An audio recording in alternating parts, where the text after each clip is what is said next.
You keep getting told AI is about to change everything. And yet here you are, still buried in the same grunt work, paying a little more every single month. Watching that gap between the slick demo and your actual job stay exactly as wide as it's always been. Here's the part nobody put in a headline this week. The people who make these models quietly admitted why. One of them basically filed a confession. Welcome back to bitbiased.ai, where we do the research so you don't have to. Join our community of AI enthusiasts with our free weekly newsletter.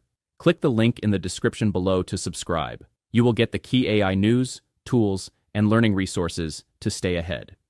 In this video, I'm walking through 3 moves from this week. OpenAI's new partner network, Adobe dropping AI assistants straight into Photoshop and Premiere, and Moonshot's Kimi K2.7-Code, and what each one actually means versus what the press release wants you to believe. We're starting with the one that reads like an admission of guilt. OpenAI's partner network. On June 14th, OpenAI launched something it's calling the OpenAI Partner Network. On the surface, it's the boring kind of corporate news that usually gets ignored. A formal, tiered program for consulting firms, systems integrators, and tech specialists to build and sell AI solutions on top of OpenAI's models. There's a $150 million investment behind it. 3 tiers partners climb through: Select, Advanced, and Elite. And a launch roster that reads like a who's who of enterprise consulting: Accenture, Bain, BCG, McKinsey, PwC. So far, so yawn. But here's where it gets interesting, and it's the single most revealing line in the whole announcement. OpenAI itself said the limiting factor for getting value out of AI in a business is no longer the model's capabilities. It's how organizations actually identify the right use cases, redesign their workflows, and get people to adopt the thing. Sit with that for a second. The company that sells you the model just told you, in writing, that the model was never the bottleneck. The bottleneck is everything that happens after you log in. That's not a product announcement, that's a confession. And it matters to you, even if you'll never touch an enterprise sales deck, because it quietly explains the exact frustration I opened this video with. If you've ever felt like the tools are genuinely impressive,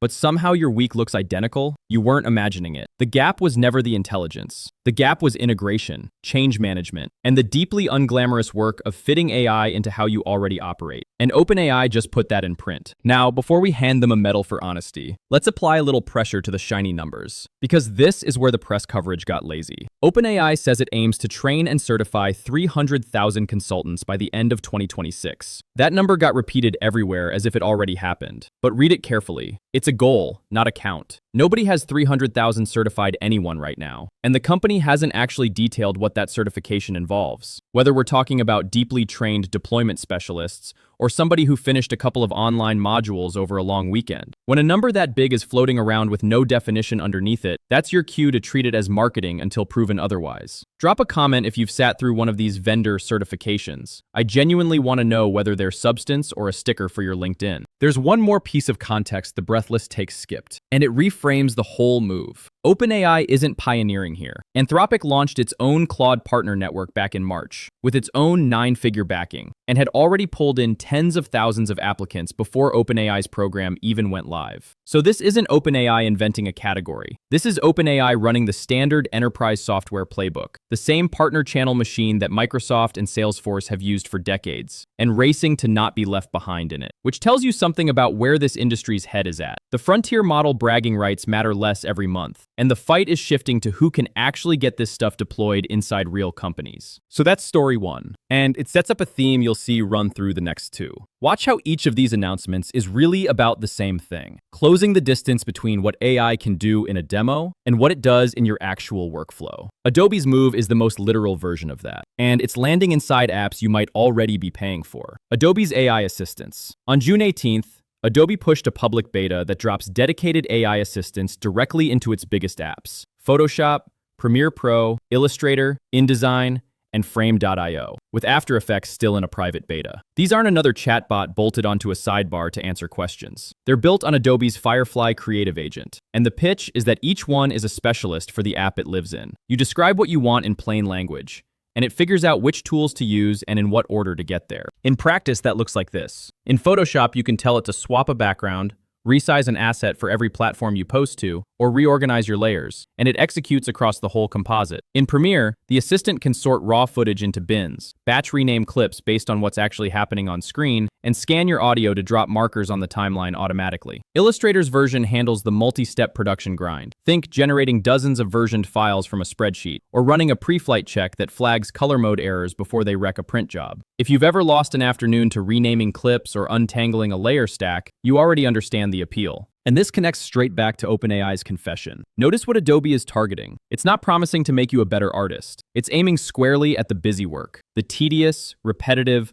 soul-draining tasks that sit between you and the actual creative decisions. That's the implementation gap made physical. Adobe figured out that the win isn't a smarter model in the abstract. It's an assistant that lives where the work already happens and quietly eats the boring parts. If you're a creator on this channel, that's the version of AI most likely to actually touch your week. But here's where I have to slow you down, because available now is doing a lot of heavy lifting in the coverage. This is a public beta. Adobe's own framing is that the assistant guides you down what it calls the happy path, which is a very polite way of admitting it works best on the predictable, well-trodden tasks, and gets shakier the moment your project goes off script. Beta reliability is exactly that, reliable until it isn't. So if you go try this, test it on a low-stakes job first. Do not feed it a client deliverable due tomorrow and assume it'll behave. And then there's the question Adobe pointedly did not answer. What does this cost? As of the launch, the company hasn't confirmed whether these agentic features are baked into your existing Creative Cloud plan, or whether they'll eventually sit behind an upgrade. Given how Adobe has historically handled premium AI features, I would not assume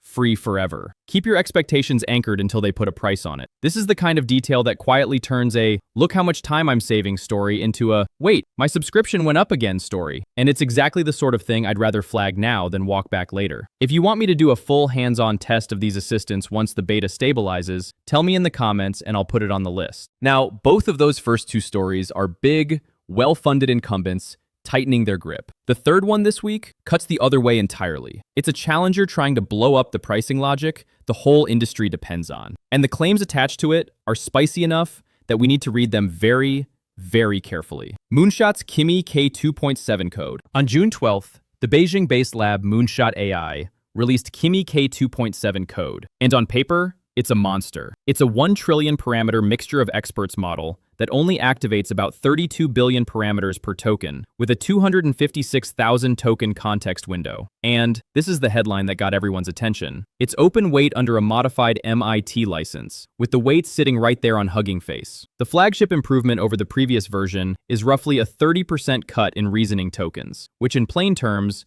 means it burns noticeably less compute to reach the same answer. For anyone running long, autonomous coding sessions, that efficiency is arguably a bigger deal than any benchmark.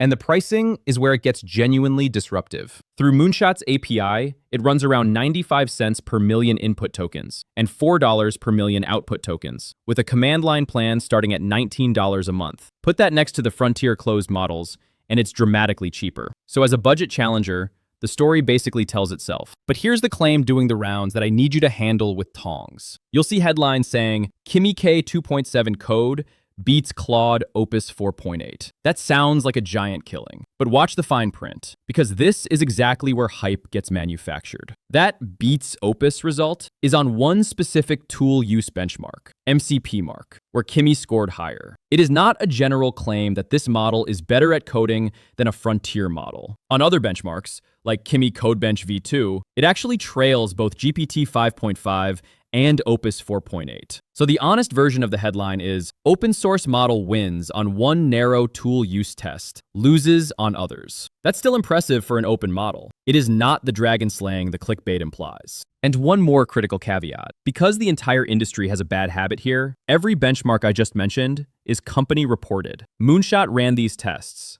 and Moonshot published these numbers. As of now, they have not been independently verified on the standard public suites the broader community trusts, like swe-bench verified. I'm not saying they're wrong. I'm saying a vendor grading its own homework is not evidence. It's a starting point. The benchmark that actually matters is the one you run on your own code base. This is the whole reason this channel exists. So if you've put K2.7-Code through real work, the comments are the best benchmark we've got. Tell us what held up and what fell apart. There's also a reality check hiding under the word open source. And it punctures the fantasy a little. Yes, you can download the weights and run them yourself. But this is a 1 trillion parameter model. Self-hosting the same architecture in a usable quant runs into the hundreds of gigabytes of memory. We're talking 300 plus gigabytes of combined RAM and VRAM. And thanks to a brutal memory price spike this year, that hardware is far from cheap. So for almost everyone, open weights doesn't really mean running it in your garage. The practical freedom it buys you is choice, a cheap API, a low-cost CLI plan, and the option to host it if you ever genuinely need to. That's still meaningful. It just isn't the romantic,